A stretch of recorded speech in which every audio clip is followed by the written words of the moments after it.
Well, Kevin Burke, and as you can see, I got the professor with me. How you feeling today? Aside from the plantar fasciitis, how you feeling? I feel awesome, man. Other than that, yeah. Now, take me back to when this thing first began for you. What was the first time you realized, damn, I'm really famous from this whole street ball thing? What was that one moment that was like, damn, I'm really kind of famous from this? I think when it came on ESPN, but not even the first time when it came on ESPN, and I noticed it kept rerunning every day. Okay. And then I would just walk the streets like I haven't even been home yet. It was during the course of the summer. I think once the show started airing, like the next 2 cities I would go to, like just random people on the street kept stopping me, like every block. Like, it was crazy. So it was kind of, I don't even think I had perspective at that point. So maybe like late in the summer, it kind of like occurred to me, like, dang, this isn't normal. I was having so much fun, and I was only 17. Yeah. It's hard to really like ring, like see big picture at that point. What was the craziest thing a fan has done to get your attention on tour? Oh, man. Keep it clean, though. Keep it clean. Yeah. I call my hotel room, or they'll make signs or something, like big crazy signs. Or one time in Brazil, like these dudes, one dude had a P, one dude had an R, O, F, and it spelled out all professor. Like each dude had had a shirt with the letter, so that was pretty cool, yeah. What's your personal favorite move that you performed on a defender? Made him look silly, made him look stupid? My favorite move probably is my spin move. Yeah, I have a it's not a regular spin move. Like I set him up, I get the crowd into it beforehand, and right before I get to him, I do a small in and out and spin quick. And if I do it right, the player will be like 2 steps behind me. So that's my favorite move. All these years later, do you still get excited about this, or is it kind of like another game, another city, or you still kind of get up for this? I get really excited about it, man. Like, I love basketball, and I don't think, I mean, some people say they lose their love, like whether it's through business or whatever the case, but we're backed great corporately. I love the players. Like a lot of these guys, Baby Shaq, A.O. Sigwood, I've been playing with for like 10 years. Right. So I love it, man. Yeah. How's it different, ball up versus and one? What's different? With and one, the clothing was the main entity, and the tour was used just to promote the clothing. Okay. With ball up, the tour is the main entity, and everything else is merchandised off that. Okay. And you know, this is only our second year. For the tour being the second year, it's been awesome. Like last year, we just did only in LA, shot on location. This year, we took it, you know, around the states, and then we're gonna take it globally later this year. So the pace it is on is awesome. Like for year 2, I know with and one, it took about 5 or 6 years to really get noticed like worldwide. So. All right, you got a lot of fans out there. Give them one thing about the professor that they don't know and will be interested to find out. That they might know? That they don't know, but they would love to know about you. Oh, man.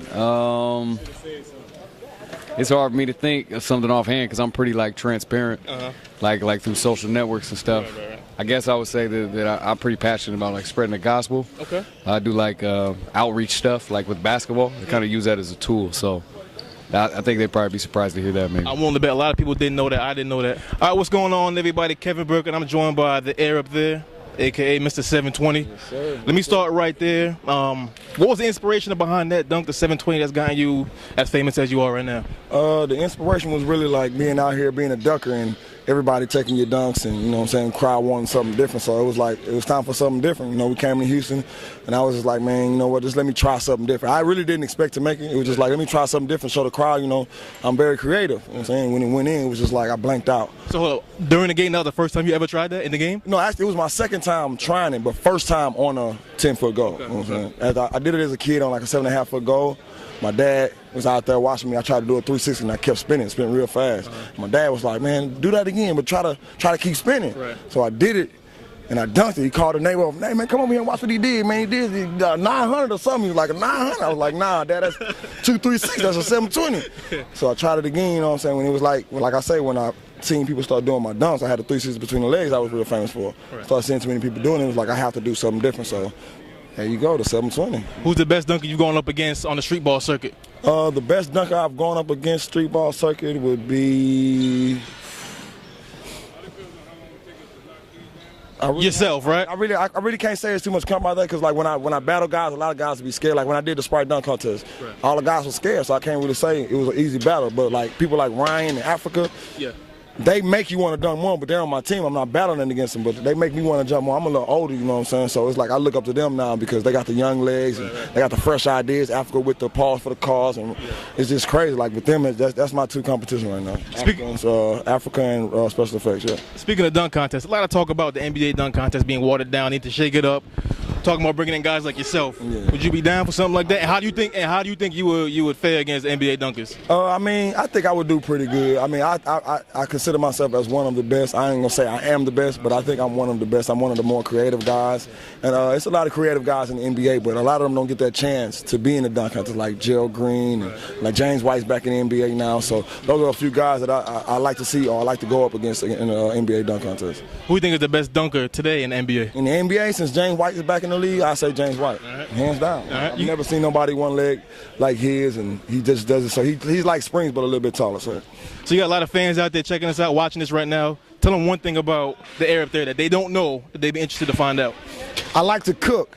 You know what I'm saying? I eat a lot, so I might be skinny, but I love to cook, man. So cooking and basketball, that's my thing. All right, what's going on, everybody? Kevin Burke. I'm joined by Pat The Rock. What's going on, Pat? What's going on, man? I'm a pleasure to be here. Excited back home, man. It was a great game. Hometown boy back here in Baltimore, like you just said. What's the feeling like, the atmosphere playing in front of your home crowd? Oh, man, it's nothing like it, man. I try to invite all of my friends and family out, and, you know, Ball Up really put on a good show. But more than that, the opposing team, a lot of my hometown friends, they put on an incredible show, too. It was a close game, man. Now, you've been on the street ball scene for a while.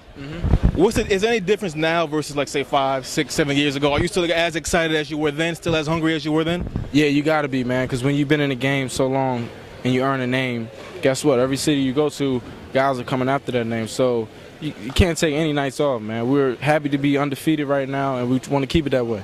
Who's the toughest competitor you have gone up against in your street ball career?